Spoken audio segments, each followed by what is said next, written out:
Débat Zemmour, Pécresse, immigration, salut nazi. Résumé et temps fort. Un débat entre Éric Zemmour et Valérie Pécresse était diffusé ce jeudi 10 mars 2022 sur TF1 et LCI. Les deux candidats, en perte de vitesse dans les sondages sur la présidentielle 2022, comptaient beaucoup sur cette confrontation pour se détacher et se donner une chance de qualification pour le second tour du scrutin. La campagne présidentielle a encore du mal à démarrer à moins d'un mois du premier tour. En raison, hier soir TF1 a refusé d'accorder son prime time au débat, préférant diffuser la première moitié de la confrontation avant de basculer le programme sur LCI de 21h à 22h. Valérie Pécresse et Éric Zemmour ont successivement débattu sur l'Ukraine, l'immigration, le rétablissement de la souveraineté économique, l'économie verte ou encore les retraites. Des échanges qui ont souvent tourné à la confrontation, rendant les échanges parfois inaudibles. Valérie Pécresse a d'entrée jugé qu'Éric Zemmour était décrédibilisé pour présider la France à cause du penchant longtemps affiché par le candidat de reconquête pour Vladimir Poutine. Quand on est sous l'influence de Poutine, on ne peut pas être patriote, a-t-elle jugé. Vous n'êtes qu'une technocrate. La politique vous échappe parce que la politique, c'est avoir des convictions que vous trahissez sans cesse, a répliqué Éric Zemmour. Pointant le refus de son adversaire d'accueillir des réfugiés ukrainiens, l'accusant même des inhumanités, Valérie Pécresse s'est vue répondre qu'elle finirait par accueillir tous les migrants. Tout est bidon chez vous, Madame Pécresse, dans la lutte contre l'immigration, a-t-il ajouté. Parmi les passes d'armes les plus marquantes, Valérie Pécresse, interrompue à plusieurs reprises par Éric Zemmour, a fini par lui rappeler que les femmes ont le droit de s'exprimer. Moi, je suis de droite. Il n'y a pas de salut nazi dans mes meetings, a-t-elle aussi lâché dans un autre moment houleux, faisant référence à un récent meeting. On l'a viré tout de suite, a tenu à rectifier son adversaire. Enfin, Valérie Pécresse a tenté à plusieurs reprises de se détacher d'Emmanuel Macron durant ce débat, estimant qu'il existait un fossé entre elle et le chef de l'État. Éric Zemmour a pour sa part martelé qu'à l'issue du premier tour le 10 avril, Valérie Pécresse appellera à voter pour Emmanuel Macron, car ce sont les mêmes. Le débat entre les deux candidats à la présidentielle 2022 a commencé très fort ce jeudi soir. D'entrée de jeu, Valérie Pécresse a tenté d'expliquer pourquoi, selon elle, Éric Zemmour ne ferait pas un bon président. La candidate Les Républicains n'a pas mâché ses mots, estimant notamment que, quand on est sous influence de Vladimir Poutine, on ne peut pas se dire patriote, en référence à plusieurs propos pro-Poutine du polémiste par le passé. Et de lâcher. C'est pour cela, Monsieur Zemmour, que vous êtes décrédibilisé pour présider la France. Les deux candidats à la présidentielle 2022 ont eu de vifs échanges tout au long de la soirée.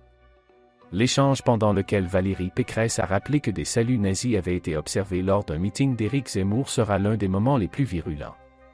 Avant le débat, Éric Zemmour ne comptait pas ses apparitions télévisées, mais le candidat entend diminuer drastiquement ses prises de parole pour le dernier mois de campagne. Ce n'est pas un choix délibéré mais plutôt une contrainte imposée par le décompte du temps de parole, car l'Arcom attribue encore 3 heures et 20 minutes de temps d'antenne par chaîne aux candidats d'extrême droite. Éric Zemmour doit donc faire des choix et se priver de certaines apparitions s'il veut que son meeting au Trocadéro prévu le 27 mars soit rediffusé sur les chaînes d'information.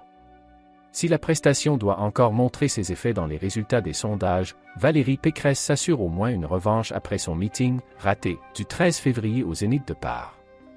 La candidate LR était, peut-être, mieux préparée et sans contexte plus à l'aise dans l'exercice du dialogue en face à face avec son adversaire ce jeudi 10 mars. A contrario, Éric Zemmour semble plus à sa place sur les scènes de ses meetings, mais le candidat va devoir s'approprier les codes du débat s'il veut avoir des chances d'accéder au second tour. Sur le fond donc pas de gagnant, les idées politiques et le programme n'ayant pas eu la place qu'ils méritaient durant le débat. En revanche, sur la forme, Valérie Pécresse a su se montrer plus à l'aise que son adversaire de reconquête. Si tous deux ont été pugnaces, le polémiste s'est laissé emporter et n'a pas réussi à mettre de côté les habitudes des performances de meeting et a pu apparaître arrogant aux yeux des téléspectateurs, tandis que la candidate des Républicains a su tenir une position plus sûre et sereine derrière le pupitre. L'enjeu du débat pour les deux candidats était de relancer leur dynamique de campagne à un mois du premier tour de l'élection présidentielle. Est-ce que les discours de l'une et de l'autre permettront de les faire remonter dans les intentions de vote? Rien n'est moins sûr.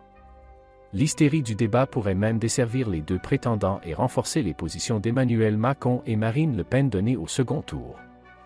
L'on attendait un gagnant à ce débat, mais à l'issue, Valérie Pécresse comme Éric Zemmour semblent sortir perdants du rendez-vous. Même dans leur équipe respective, on reconnaît un débat pauvre et pas agréable à regarder. Il faut dire que les piques agressives ont souvent éclipsé le sujet initial, comme l'avouent des proches des candidats au Figaro au lendemain du débat.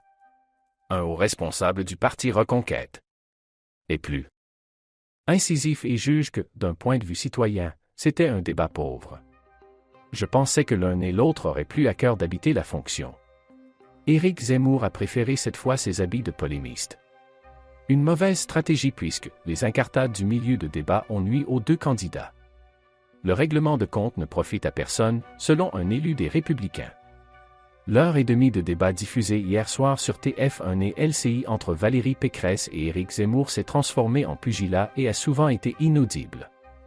Plus qu'une opposition d'idées, ce sont des attaques personnelles qui ont été lancées de part et d'autre à l'adversaire. Aussi Valérie Pécresse a été traitée de technocrate, sans conviction, quand Éric Zemmour a été taxé d'inhumanité pour l'influence présumée qu'exerce Vladimir Poutine sur lui.